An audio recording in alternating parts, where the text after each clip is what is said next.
우리가 대림절을 보내고 있는데요. 해마다 오는 대림절이기 때문에 우리는 그냥 대림절이구나 하고 넘어갑니다. 그러나 교회의 이 일련의 흐름은 이게 그냥 생긴 게 아니잖아요. 얼마나 이 대림절이 또 귀한지. 이미 예수님이 오셨고 그분이 다시 오실 거예요. 우리는 그 사이에 있어요, 지금. 2000년 전에 이 땅에 오신 예수님, 친히 십자가에 달려서 우리를 위하여 구원을 이루시고 떠나셨는데 그 예수님이 이제 또 마지막 날 재림의 주님으로 우리 가운데 오실 텐데, 지금 오늘 우리가 살아가는 이 현장에 우리는 그 주님을 기다리면서 지금 보내는 시간, 다시 오실 주님을 사모하며, 그래서 이 대림절은 1년의 스케줄 속에 있지만 인생의 스케줄 속에 있는 거고, 이 우주의 스케줄 속에 있는 거고, 그리고 오늘 이 대림절이 우리에게 그런 의미가 있습니다. 오셨음과 오실 것의 사이에 있다. 그 사이에 우리가 지금 존재하고 있는 거죠. 저 위에 올라가면 사이숲이라는 카페가 있습니다. 생긴 지 3년이 됐는데 여러분도 가보신 분 아마 있을 거예요. 이 지역에서 그래도 소문나고 이름나고 많은 사람들이 찾는 아주 핫한 곳이 되었는데, 처음에 그게 생길 때에 이 동네 다니는 사람들, 산에 아침에 운동 가는 사람들이 공사하는 걸 계속 보다가 그렇게 한 달, 두 달 계속 공사를 한 어느 날이 이제 간판이 하나 붙는 거 아니에요? 근데 저게 숲 사이라고 읽어야 되나 사이 숲이라고 읽어야 되나 만들어져 놓고도 나중에 이제 보니까 자기들 광고나 블로그나 이런 데 보면은 사이 숲이라고 되어 있어서 아, 사이 숲이구나. 근데 또 아라비아 숫자로 4, 2 그리고 숲 이렇게 돼 있어요. 그럼 이 사이는 뭐지? 428 팔팔하게 살겠다는 말인가? 사이라는 말인가? 한 번도 물어보질 못했네요. 가보질 않아가지고 한 번은 꼭 물어보려고 그래요. 그 주인이 있고 그 자기들 집이었다는 거죠.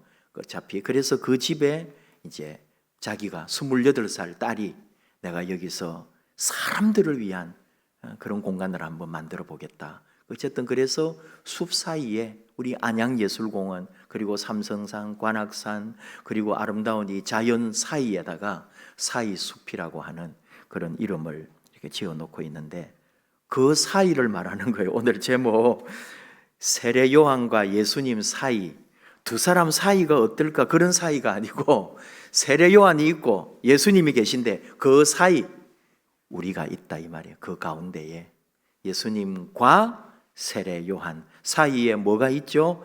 과가 있다. 그 과 자리에 우리가 있다 이 말이에요 지금. 그런 의미에서 그 사이에 있다, 그런 뜻으로 세례 요한과 예수님 사이에 우리가 있다, 이런 제목으로 제가 썼는데, 설교를 준비하다 보니까 좀 다르게 썼어야 되나 그래서 지금 설명을 드리는 거예요. 오늘 지금 여기 주신 말씀에도 세례 요한이 나오고 예수님이 나오는데 그 사이에 누가 있느냐? 세례 요한의 제자들이 있어요. 제자들이 세례 요한으로부터 말을 들은 거예요. 예수님께 가서 당신이 정말 메시아가 맞냐? 당신이 정말 이 땅에 오실 그리스도가 맞냐고 한번 물어보고 한 번 더 확인을 받아보라고. 그래서 이 제자들이 예수님에게 간 거거든요. 예수님에게 우리 선생님 요한이 당신이 정말 오실 메시아가 맞냐고 물어봅디다. 그러니까 예수님이 이제 답을 해주신 거예요. 내가 메시아다라고 하지 않으시고 너희들이 가서 내가 이루어 있는 이 일들을 너희들이 들은 대로 본 대로 요한에게 가서 알려라. 그게 뭐냐? 맹인이 보게 되고 못 걷는 사람이 걷게 되고 나병 환자가 깨끗함을 받고 못 듣는 자가 듣고 죽은 자가 살아나고 가난한 자에게 복음이 전파되고 있는 이것을 너희들이 본 대로 들은 대로 요한에게 가서 말해 주어라. 이렇게 지금 하시는 내용인 거예요.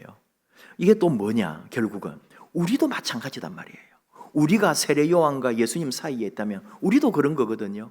세례 요한으로부터 세례도 받았어요. 세례 요한으로부터 가르침도 받았어요. 광야에 나가서 유대인들이 세례 요한으로부터 큰 깨우침을 지금 입고 있습니다. 근데 세례 요한은 잡혀가서 구속돼 있어요. 이제 예수님이 오신 거예요. 근데 그 예수님께 세례 요한도 지금 의심을 해보는 거예요. 자기가 지금까지 한 일이 뭐예요? 예수님 오신다고, 그리스도가 메시아가 이 땅에 올 것이라고 자기가 듣고 본 환상을 지금 말하고 있었는데, 자기가 감옥에 갇혀 있다 보니까 진짜 저 밖에 계신 예수가 메시아가 맞는가? 라고 자기도 뭔가 의심이 생기고 자기도 확신이 안 오는 거예요. 그래서 제자들을 불러가지고 예수님에게 한번 물어보라고 한 번 더 확인을 받는 내용이거든요. 이게 바로 우리 모습이다 이거예요. 우리도 그렇단 말이에요. 교회도 다녀요, 믿음 생활 한다고 해요, 성경도 읽어요, 내 나름대로 신앙생활을 하고 있어요. 그런데 정말 예수여, 당신이 나의 구원자고 당신이 나의 생명이고 당신이 나의 모든 것이고 당신이 내 삶의 진정한 의미가 되십니까? 라고 우리도 끊임없이 묻게 되고 우리도 그런 고민 속에 빠질 때가 많다 이 말이에요. 내가 믿는 예수, 내가 다니는 교회, 나의 이 신앙이 정말 옳은 것인가? 내 믿음이 어느 자리에 있는가? 여러분, 이런 고민이 없다면 우리는 너무나 답습되고 그냥 남이 하니까 따라가는 신앙밖에 안 되는 거예요. 정말 이것이 그러한가 하여 두란노 그 지역의 성도들이 사도 바울이 복음을 전했을 때에 이것이 그러한가 하여 성경을 매일 바울이 전하는 예수와 자기들이 알고 있는 성경을 서로 상고해 보면서 정말 바울이 전하는 부활의 예수가 맞는지 그 사람들이 그렇게 고민했던 것처럼 우리도 나의 예수여, 당신이 정말 나의 주님이십니까? 라고 물을 수 있는 거거든요. 세례 요한이 물었다면, 세례 요한이 의심을 했다면, 자기가 받은 환상과 계시를 가지고 예수를 온다고 길을 닦았던 사람도 지금 의심하고 있는 판에 우린들 어찌 예수님이 진짜 나의 주님이시냐고 묻지 않을 수가 있겠나, 그런 얘기예요. 그 세례 요한과 예수님 사이에 우리가 있다. 세례 요한의 제자들처럼 바로 우리의 삶의 자리가 지금 그런 모습이다 이 말이에요. 흔들릴 때도 있고, 또 어떤 때는 확신에 가득 차서 춤을 추다가도, 또 어떤 때는 완전히 떨어져서 낙심하고 내가 믿는 사람인지 아닌지, 나의 주 나의 예수님이 살아계신지 아닌지도 내가 놓칠 정도로 그렇게 흔들릴 때도 있다, 그런 말이죠. 요한은 왜 예수님을 의심했을까? 라고 우리가 한번 질문해 볼 수 있습니다. 하나는 갇혀 있단 말이에요. 접촉이 안 돼요. 그리고 언제 죽을지도 몰라요. 두려움 속에 있어요. 얼마나 답답하냐 이거예요. 정말 내가 전했던 예수가 그리스도라면, 메시아라면 뭐가 지금 바깥 세상에 역사가 나타나야 될 거 아니에요. 근데 아무런 소식도 없어요. 거기에다가 예수님이 면회 갔단 말 여러분 들어보셨어요? 누가 감옥에 갇혀 있으면 한번 가보는 게 인지상정 아닌가요? 근데 예수님이 세례 요한 옥에 갇혔는데 찾아갔다는 말 없고, 뭐 맛있는 거 하나 사들고 영치금 들고 갔단 말도 없잖아요. 세례 요한이 불안했다 이 말이죠. 자기가 전했던 예수인데도 자기 스스로 괴로운 거예요. 또 하나 생각해 보면 세례 요한이 전했던 메시아는 결국 정치적 메시아였어요. 세례 요한은 헤롯에게 대항했거든요. 그리고 헤롯만 대항한 건 아니에요. 지금의 기존 이 성전 중심의 종교에 대하여도 거부했습니다. 왜? 요한은 아버지가 제사장이에요. 자기는 그대로 제사장일 수 있어요. 성전에서 봉사할 수도 있고 평생의 제사장으로 아무런 어려움 없이 종교인으로 얼마든지 그 종교 나라, 종교 세상에서 마음껏 종교인으로 누릴 수 있는 사람이었는데 그걸 포기해버린 사람이거든요. 그래서 그는 성전을 반대하는 사람이 되고 이 제사장 제도에 대해서 거부하는 사람이 되었고, 광야에 외롭게 서서 한 선지자로서 하나님으로부터 받은 말씀을 전했던 사람이 된 거잖아요. 그러면서 그는 지금의 종교 제도와 헤롯 왕가에 대하여, 그리고 크게는 로마라고 하는 그 식민 지배를 하고 있는 제국에 대하여 그는 반대했던 사람이잖아요.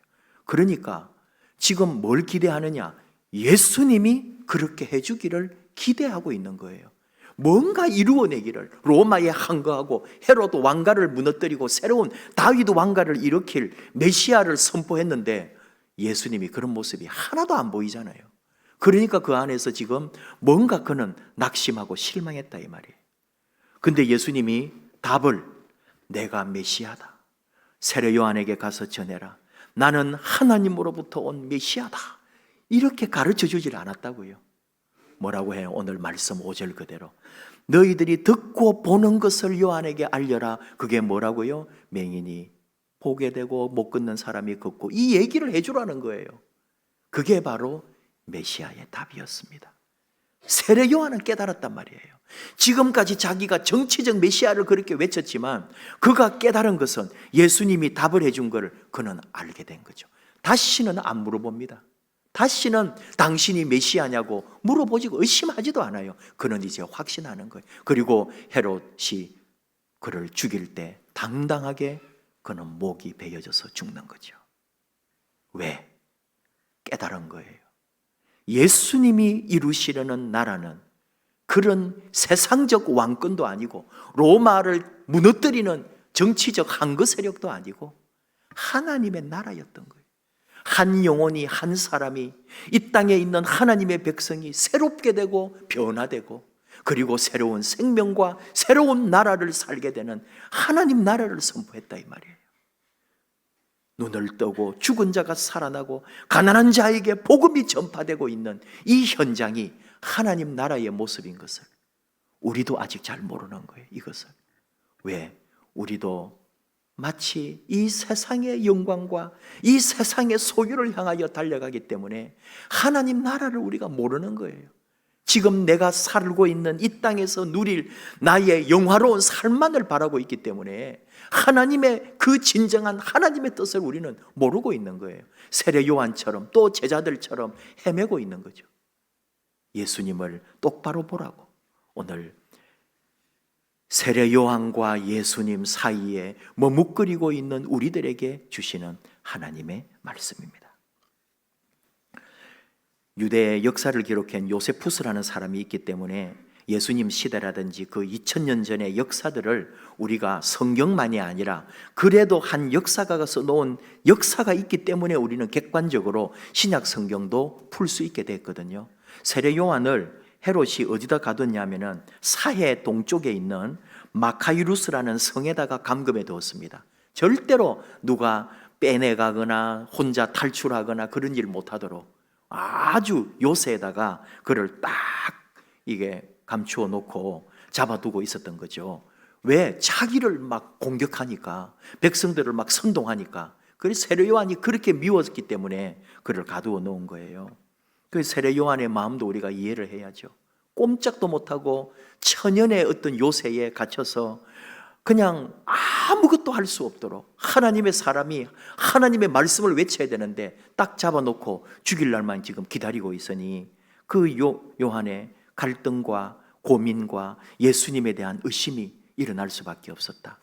우리들의 모습이에요. 이것도 힘들 때 또 뭔가 안 풀리고 답답하고 길이 안 보이고 할 때 제일 먼저 신앙이 흔들린다니까요. 낙심하게 되고 하나님 살아계십니까? 우리 하나님 어디 계십니까? 그 기도가 절로 나오게 되는 거죠. 내 인생은 왜 이러냐고. 근데 그게 아니라고요. 주님이 답을 주시는 거예요. 눈먼 자가 눈을 뜨게 될 것이고 죽은 자가 살아날 것이고 가난한 자에게 복음이 전파될 것이다. 이 알 듯 모를 듯 하나님의 말씀을 우리가 들을 때 하나님이 우리를 원하시고 하나님이 우리에게 이루실 하나님 나라가 무엇인지를 우리는 다시 생각하는 거죠. 세례 요한의 질문, 당신이 오니까 우리가 다른 일을 기다리오리까? 이 애절함을 여러분 느낌이 옵니까? 우리가 그런 답답한 순간이 있다고요. 진짜 이게 맞냐고, 이 신앙이, 믿음이, 예수가, 하나님이 정말 내 인생의 주인이 맞냐고 발부둥 칠 때가 얼마나 많은데요. 근데 그게 옳은 질문이 아닌 것을 예수님은 오늘 가르쳐 주시는 거예요.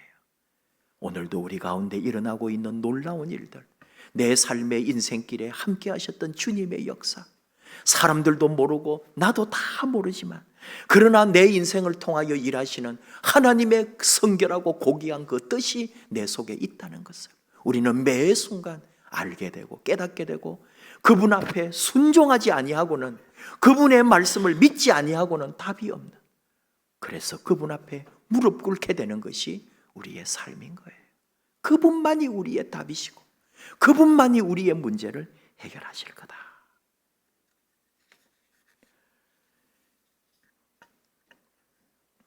6절 말씀, 누구든지 나로 말미암아 실족하지 아니하는 자는 복이 있도다. 왜 예수님이 이런 말씀을 하시느냐? 자기 때문에 실족할 사람이 많다는 거예요. 왜 그렇습니까?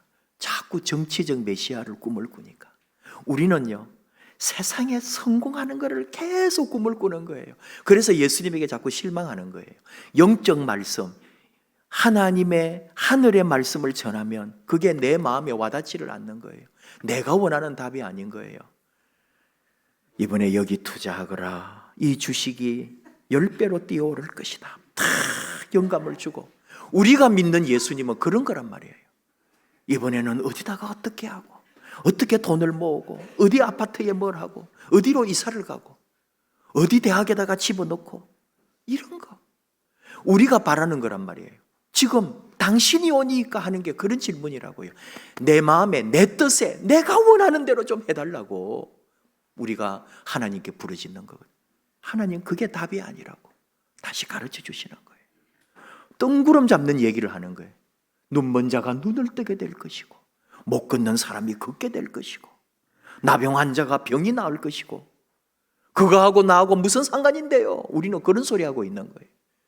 바로 이 모습이 나인 줄을 모르고, 내가 병들어 있고, 내가 상처받았고, 내가 일어날 수 없는 인간 같지도 않은 삶을 살고 있는 줄 모르고, 나는 다른 데서 지금 내 성공과 야망을 꿈꾸고 있는 우리들에게 예수님 말씀합니다. 나로 말미암아 실족하지 말라고. 그런 세상적 성공을 위해서 나를 따르지 말고 하나님의 나라와 하나님의 뜻 앞에 순종하는 자로 다시 보라고, 그리고 주님을 믿는 이로 나아오라고 가르치는 거예요. 결론이 뭡니까? 세례 요한과 예수님 사이에는 뭐가 있느냐? 예수님의 제자들이, 아니 세례 요한의 제자들이 있어요. 그게 우리의 모습이라고 했습니다. 좋아요. 근데 거기에 뭐가 있는 거냐? 믿음이 있는 거예요. 예수 그리스도의 말씀과 그분이 행하시는 일과 그분의 삶과 죽음과 부활을 믿는 믿음이 그 자리에 있다 이 말입니다. 세례 요한을 믿는 게 아니에요. 예수 그리스도를 믿는 믿음으로 우리가 새롭게 되는, 그 믿음으로 새로운 나라를 보게 되는, 그 믿음으로 내가 새 사람을 입는 그 역사가 세례 요한과 예수님 사이에 있다. 그 믿음으로 우리는 다시 일어난다는 거죠. 무엇을 보려고 나갔더냐고 사람들에게 물어봅니다. 예수님이 너희들 지금까지 세례 요한 얘기 듣지 않았냐고. 세례 요한으로부터 세례도 받고 세례 요한으로부터 회개의 말씀도 듣고 그리고 세례 요한으로부터 깨우침을 받고 다시 살겠다고 나가지 않았느냐. 근데 세례 요한 잡혀가니까 세례 요한 잊어버렸다니까요. 세례 요한도 마치 실패한 사람처럼. 무엇을 보려고 갔더냐? 갈대 보려고 갔느냐? 바람에 흔들리는 갈대들, 그 광야에 있던 풀들 보러 갔느냐? 아니지 않느냐. 너희가 무엇을 보려고 갔느냐? 부드러운 옷 입은 사람 보려고 갔느냐? 부드러운 옷 입은 사람은 왕궁에 있다. 여기서 말하는 부드러운 옷은 아주 고급진 굉장히 좋은 실로 만들어진 천을 말하기도 하지만 그 예수님이 지금 말씀하시는 건 뭘까요? 허세 부리고 세상의 권세와 권위 부리는 사람들의 옷을 보려고 갔느냐? 적어도 세례 요한에게 나아간 사람은 그거 보려고 간 사람 아니잖아요. 세상에 성공하려고 간 사람들 아니다 이 말이에요. 원래는 그로부터 진리의 말씀을 듣고 400년 만에 나타난 선지자의 말씀으로 깨우치고 새롭게 되려고 갔다가 지금 세례 요한도 흔들리고 제자들도 흔들리고 사람들도 흔들리고 있는데 주님이 지금 말씀하시는 거예요. 세례 요한을 보러 갔을 때의 너희들의 마음은 뭐냐? 9절 선지자를 보기 위해서 갔었다고요. 정말로 이 땅에 죽어버린 외침이 없는 선지자가 나타났다고 가서 말씀을 들었는데 지금 흔들리지 마라. 그는 진짜 선지자였고 그가 나의 길을 닦으러 왔던 사람이었다. 보라, 내가 내 사자를 네 앞에 보내노니 그가 너의 길을 네 앞에 준비하리라. 바로 그 요한이 내 길을, 그리스도의 길을, 메시아의 길을 닦았던 사람이다. 그가 이룬 일이 맞다. 이제 나를 믿어라. 나를 따르라. 내가 나를 믿음으로 새로운 세상이 열린다. 눈을 뜨고 다시 걷게 되고 다시 일어나게 되고 다시 살게 되고 다시 생명의 역사를 만들어 갈 것이다. 바로 예수님을 기다리는 마음이 그런 거예요. 우리 주 예수님, 아기 예수를 기다린다는 이 성탄의 계절에 대림절을 보내는 우리 믿음이 그런 거라고요. 아기 예수님 뭐예요? 오셔서 바로 그가 나의 모든 삶을 변화시킬, 내 인생을 새롭게 만들어 주실 예수님이 오고 있는 시간, 이 대림절에 우리는 주님을 기다리는 거죠. 그분의 길을 닦는 거죠. 그분을 위하여 우리는 준비하고 있는 거예요. 오직 그분을 위하여. 시간이 좀 갔습니다마는 요즘 제가 몇 권의 책을 사가지고 보고 있는 게 류호준 교수님이라고 백석 신학대학원에서 교수님으로 목사님으로 수고하시다가 이번에 이제 은퇴하신 분인데, 그분이 옛날에 썼던 책이에요. 그분이 하덕규 목사님하고도 굉장히 친한 친구로 지냈더라고요. 또 신학 노래하죠. 이분은 또 신학교 교수님이죠. 같은 목사지요. 그렇게 하니까 굉장히 친했더라고요. 너무너무 친한. 그리고 이제 자기들이 얼마 후에 미국으로 가게 되는데 서로 가는 날짜는 다르지만 가서 또 만날 계획도 세우고 그러고 있는 중에 어느 날 하덕규 교수님이 이 류호준 교수 이제 친구를 만나러 온 거죠. 친구가 친구를 그 연구실에 와서 같이 얘기하는데 그냥 이 류호준 교수는 너무 반가워서 친구 왔다고 막 좋은 얘기하고 막 온갖 얘기 다 같이 나누고 우리 미국 가서 또 언제 만나자 그러고 막 또 자기가 요즘 뭘 하고 있는 게 좋은 게 있어가지고 막 요즘 얼마나 또 기쁘고 막 자기 막 공부하고 발견하고 한 거 막 얘기 나누고 막 그런 거예요. 친구 왔으니까 얼마나 좋아요. 그렇게 실컷 얘기하고 그래 미국 이제 가서 보자 해가지고 서로 막 준비하나 잘하나 그래 그러고 이제 미국 간 거예요. 그러면 이제 그 같은 기간이었으니까 미국에 이제 또 왔겠거니 하고 우리 한번 연락해야지 하는데 어느 날 하덕규 교수한테 먼저 연락이 온 거예요. 언제 왔냐고 어디냐고 하니까 나 한국이고 미국에 못 갔다고. 무슨 소리냐고. 사실은 나 위암 수술을 했습니다. 그때 이 유호준 교수가 얼마나 놀랐는지. 그날 내 연구실에 온 그날 이 친구가 자기 수술 앞두고 기도하라고 왔던 건데 자기는 자기만 생각했던 거예요.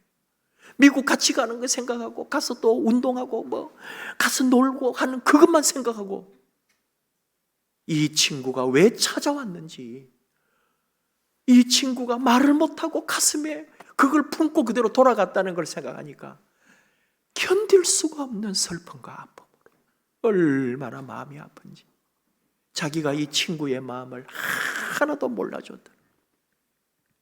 왜 이 얘기를 제가 해보냐 하면 우리가 예수님을 기다린다면서 이 대림절에 우리가 뭐죠 우리? 정말 예수님을 기다리고 있는 거예요? 나밖에 모른다니까. 나를 위한 예수, 나를 위해 오시는 예수, 나를 잘되게 하고 나를 복되게 하고 나를 이 땅에 아름답게 멋지게 성공시킬 그 예수, 오직 나를 위한 예수만 바라보고 있다니까요. 아니요, 바꾸어야 돼. 완전히 나를 위하여 오신 예수님이시지만 우리는 온전히 그분에게 예수님만을, 나는 예수님만을 사랑하고 예수님만을 나의 모든 것을 여기고 예수님을 나의 전 존재로 섬기고 내가 이제 예수님을 위하여 내가 무엇을 할까? 그러면서 기다리는 사람이 그리스도인이란 말이죠. 이 대림절은 바로 그런 게 하나님이 우리에게 주신 기간이라고요. 내가 예수님을 위하여 무엇을 할까? 내가 아기 예수를 위하여 무엇을 준비할까? 내가 아기 예수를 위하여 무엇을 드릴까? 이것이 대림절이에요. 나를 돋보이고 내가 더 멋지게 되고 내가 더 영광을 얻는 나를 위하여 오는 예수, 그래서 나는 그분 덕에 이 세상에 내 모든 꿈을 이루리라. 아닙니다. 준비 자세가 틀린 거예요. 오직 예수님, 그분을 영광스럽게 하기 위하여 우리는 이 대림절을 보냅니다. 바로 그 믿음의 자리, 오늘 그 믿음의 자리에서 우리는 다시 주님을 사랑하고 주님을 위하여 준비하는, 우리 마음을 오롯이 주님께 드리는 복된 대림절 되기를 원합니다. 찬양합시다. 그가 오신 이유, 주님이 우리 가운데 오신 이유, 왜 우리 예수님이 이 땅에 오셔야 했고 그가 왜 이 땅에 오셔서 우리의 주님이 되시는지, 우리는 또 어떻게 그 주님을 따라가야 할지, 그가 오신 이유 찬양합시다. 이 세상 가장 아름다운 순종의 눈물, 온 세상 다시 빛나게 한 생명의 눈물,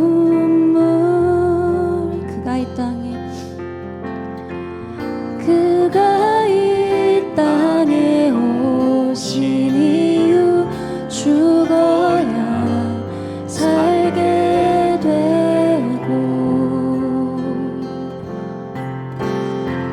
져야만 승리하는 놀랍고 영원한 신비, 지으신 회복시키 우리의 창조주 그리스도, 십자가의 길로 아버지 뜻 이루셨네. 그가 이 땅에 오신 이유, 이제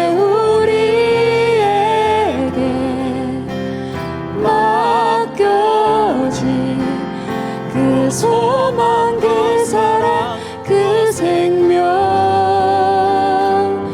아름답고 눈부신 십자가의 길, 우리가 이 땅에 살아가 이유, 그가 이 땅에 오신 이유, 죽어야 살게 되고 져야만 승리하는 놀랍고 영원한 신비, 지으신 회복시키 우리의 창조주 그리스도, 십자가의 길로 아버지 뜻 이루셨네. 그가 이 땅에 오신 이유, 이제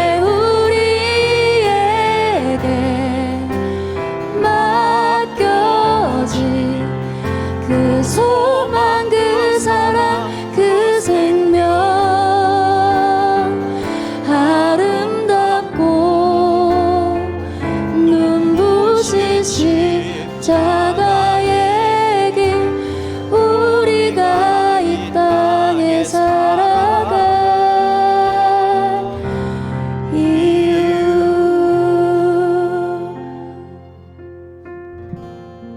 합시다. 우리를 위하여 오신 우리 예수님, 순종으로 또 죽음으로 그리고 도리어 패배함으로 하나님의 승리를 이루시는 그 귀하신 은혜와 신비, 우리로 하여금도 그 십자가의 길을 도리어 아름답고 눈부신 믿음으로 따라오라고 우리를 부르시는 우리 예수님, 예수님을 기다립니다. 예수님의 길을 닦고 준비합니다. 우리 주님 오시는 그 길, 우리도 묵묵히 준비하고 또 예수님이 걸어가신 그 십자가의 길을 믿음으로 묵묵히 따라가기 원합니다. 우리 안에 이루실 생명과 놀라운 은혜와 기적과 신비를 믿습니다. 함께하여 주시옵소서. 우리 주님 기다리는 믿음으로, 주님 사랑하는 마음으로 주님 부르고 우리 같이 기도하겠습니다. 주님 감사합니다. 아버지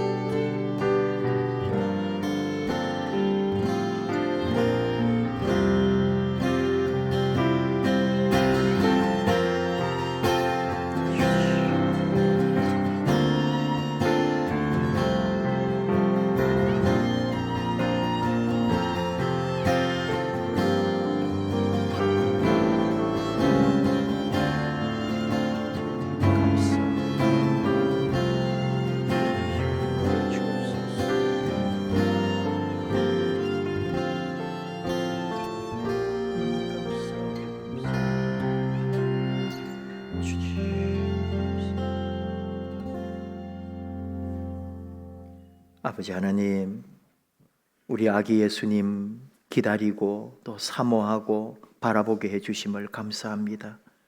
왜 우리 가운데 오셨는지를 우리가 다시 알기 원합니다. 나를 위하여 오신 우리 주님, 그런데 우리는 나만을 위하여 내 욕심으로 주님을 기다리고 오직 나를 중심으로만 생각하는 어리석은 자들입니다.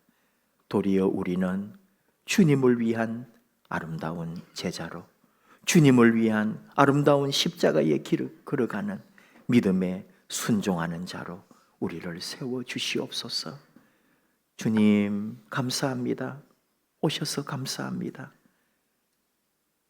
그 귀한 사랑 우리가 안고 품고 그 사랑으로 우리 곁에 또 우리가 있어야 될 그 자리에서 주님처럼 그 귀한 생명의 길, 십자가의 길 걸어가게 하여 주시옵소서. 예수님 이름으로 기도하옵나이다. 아멘.